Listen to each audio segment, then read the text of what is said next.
When I sit back in my mind and I think about the Canadian kid experience, it sucked. Like, let's keep it real. But what we did have was some of the most amazing homegrown cartoons and TV shows native to the country. Getting older and reminiscing left me shocked to find out how many shows were Canadian or filmed in Canada if it was a live action.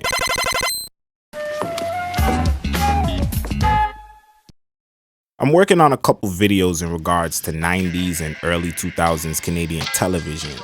But why I'm mentioning all this is because Canada does have a tiny mini microscopic history of dipping its frosty big toe into animation targeted towards those that like to consume Japanese animation. Now, countries outside of Canada have taken interest in the Japanime style of animation and even plot delivery for decades. We see this with lots of the Marvel and DC cartoons over the years, like Batman the Brave and the Bold, Ultimate Spider-Man, and Teen Titans, the original Thundercats, which, come on, we all know it, but we've never seen it. That was produced in Japan and actually has loose ties to toy animation. I think the most popular example, though, of this is Avatar: The Last Airbender. Put together, of course, by American company Nickelodeon Studios, collaborating with a few Korean studios to animate the show. Anyways, Rekka, we get it, but we clicked the link for a reason. Alright, I got you. Now, in 1991, two middle-aged comic book artists, both with the name Carlos, out in Argentina, that's different, drew up a comic book named Cybersix in the Spanish language. In 1993, it published in Argentina and made its way around pretty obscure places like Italy, France, and Spain throughout the 90s. And then it was so amazingly successful that the West had to get its hands on it, and an animated series was immediately put into production. Wrong. In 1996, the first actual adaptation for this comic book was an Argentinian exclusive live-action TV series. Only lasted one season, 8 episodes, an hour each.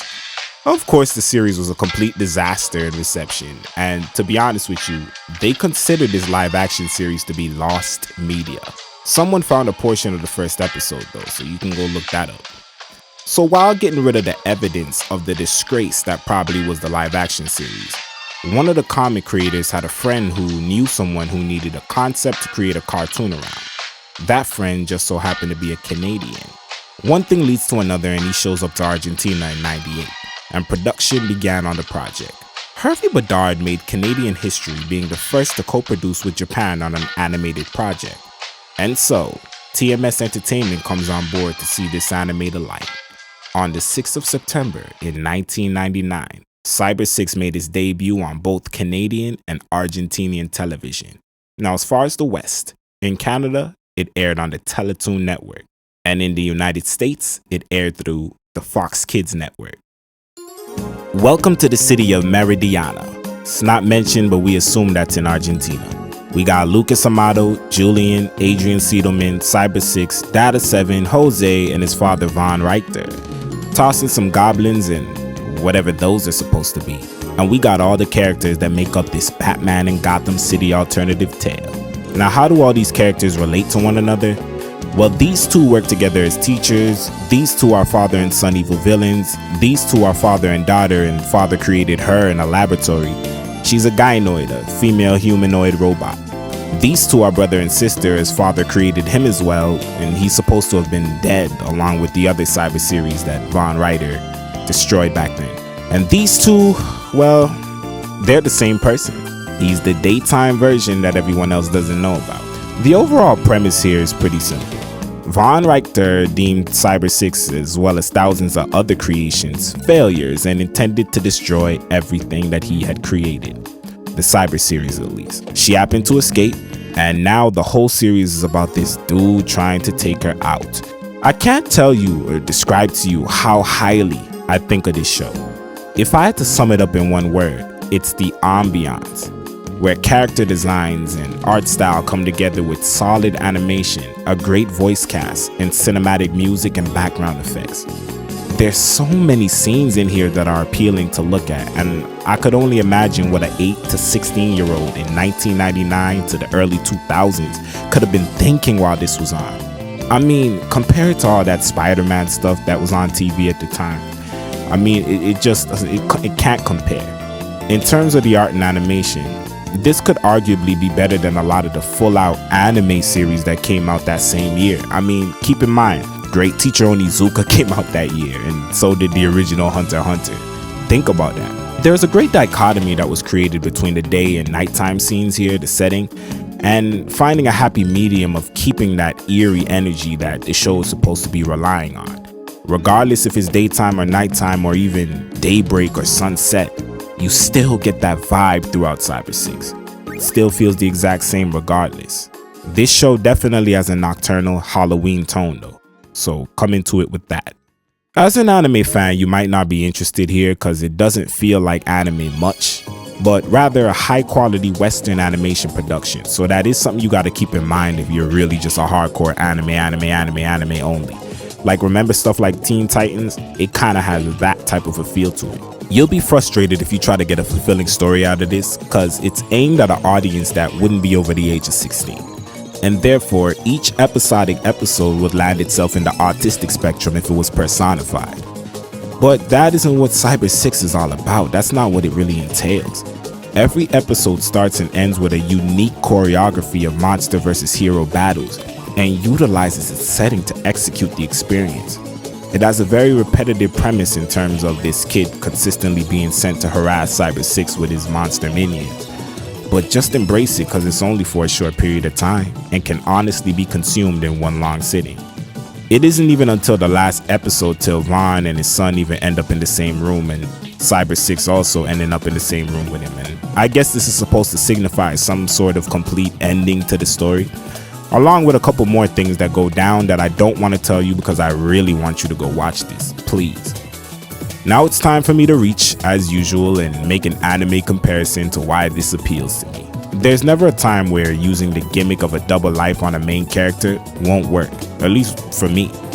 And this series uses it to its advantage to even bring a little bit of romantic tension to the story.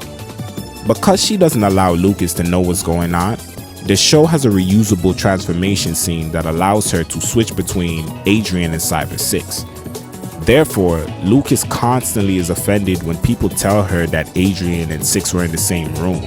And whenever Cybersix plays Adrian, she tends to get jealous when Lucas is dealing with other women. I mean, it works. This kind of reminds me of Sailor Moon and the whole tuxedo mask thing.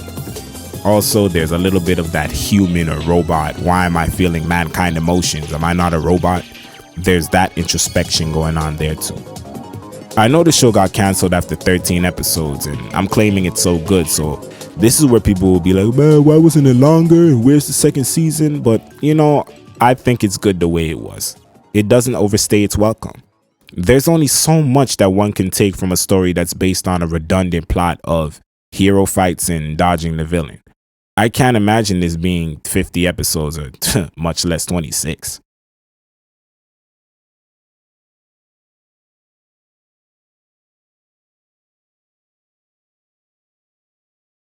Man, Cybersix. Boy, I had a blast watching this, guys, and I highly recommend you all go check it out. I remember when I was in school, I remember when I was in high school, and do you guys remember when, just depending how old you are, when you're in school and all the guys or even the girls are getting around talking and everybody's like, oh, you remember this show? Like you're 16 and you remember all these shows from 8, 9 years old from TV that don't come on no more. So some people were like, oh, this show, Doug. Da, da, da, da, da. And somebody was like, anybody remember Cybersix? This is when I was like in 10th grade. So this is like a good 10 years ago. Oh, remember Cybersix? And I'm sitting up there lying like, yeah, I remember Cybersix. But I actually didn't really remember. I remember the name sorta, but I didn't really remember it for real. So it's just amazing now finally getting to it. Man, Cybersix, it was a dope experience. Like, it was a dope experience. I was really blown away by the animation and the art style. Like, you know, I had intentions for years, for like a very long time on watching this. I never watched any clips or anything, so I never really knew what to expect. But man, like, TMS Entertainment did their thing with this, and you know, I wish I had more information about the authors of the book and like just more information, just more to pick up on and get into. But you know what it is. So I really want you guys to go check out Cybersix. It's 13 episodes. It's only one season. You could bang it out in one sitting, really, but You know, you could spread it out over a couple of days. The one thing I will say with Cybersix, and I'm not sure if I can't remember if I said it in the video or not. It doesn't feel like anime. It most definitely feels like something from Fox Kids from that time, like a late 90s, early 2000s action show, like in the realms of like Ben 10 or Teen Titans and things like that. So if that's not what you're interested in, you can leave it alone. It doesn't have like an anime feel, but man, like the action on this is just like, it's different. It's more Western, but the enjoyment level that you're gonna get out of this, and the impact and like the imprint that every episode leaves, as far as the action goes, is like, I really, you know, after watching a lot of anime, especially after doing the Tenchi Muyo video, and a lot of those shows I didn't really like that much. It was out of like 12 shows or however many, I think I only really appreciated like 3 or 4 of them. So after going through that whole series and actually just watching something that I consistently enjoyed all the way through, I can't recommend it enough. And for all my collectors, this is the only way that you can get it. So I believe it's out of print, but it's not terribly expensive. It's like 50-60 bucks for this from Eastern Star and Discotech Media. Anyways, guys, that was Cybersix. I hope you guys enjoy. Like the video. Please comment down below and tell me what you want to. Don't just listen to that and ignore it. Comment down below and tell me what you want me to talk about next. Please. No comment, no content. All right. Thanks for watching, guys. Peace.